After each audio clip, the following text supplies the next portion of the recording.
لێکۆڵەران شانەی مێشکی 37 کەسیان تاقی کردەوە ئەوانەی لە تەمەنەکانی نێوان 3 و 92 ساڵیدا لە مێکزیکۆ سیتی یان لە شاری مانچەستەری بریتانیا بە پیسبوونی هەوا مردن. دوای توێژینەوەی ماکرۆسکۆپی لەسەر ئەم شانەیە ڕادەیەکی زۆر ڕیزەی بچووک و تەنکی ئاسنی مێغناتیسی دۆزرایەوە کە هیپیسی هەوا بوو.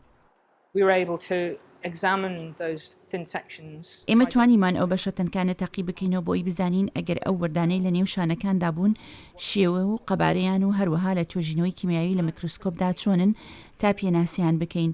ئەو وردانە ئاسنی مگناتیسی بوون. وردای ئاسنی میغناتیسی دەتوانێت لە ڕێگای هەناسە کێشانی لوتەوە بچێتە نێو مێشک.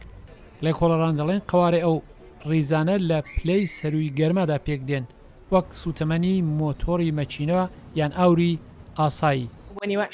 لە ڕاستیدا کاتێک ئەو وردە جیاکراوانە بە سەدان و هەزاران لەو وردانە لە نێو میکرۆسکۆپدا دەبینی و بۆ دەردەکەوێت کە ڕادەیەکی زۆر لە ئاسنی مەغناتیس لە نێو مێشکدا هەیە کە نەدەبوایە لەو شوێنە بێت.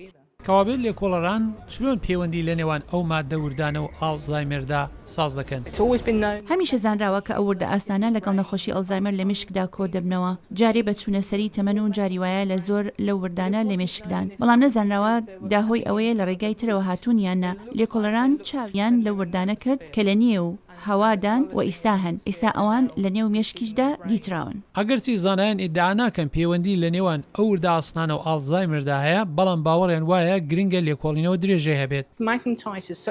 چونکە ئاسنی مەغناتیسی کانزایەکی مەترسیدارە بۆ مێشک گەڕان بە دوای ئەو ئاسنەوردە و پێناسەکردنی لە مێشکی مرۆڤدا، بۆیە کارێکی زۆر گرنگە. نەخۆشی ئەلزایمەر ڕەنگە نەخۆشیەکی سەردەمرێت کە خۆمان پێکی دێنین.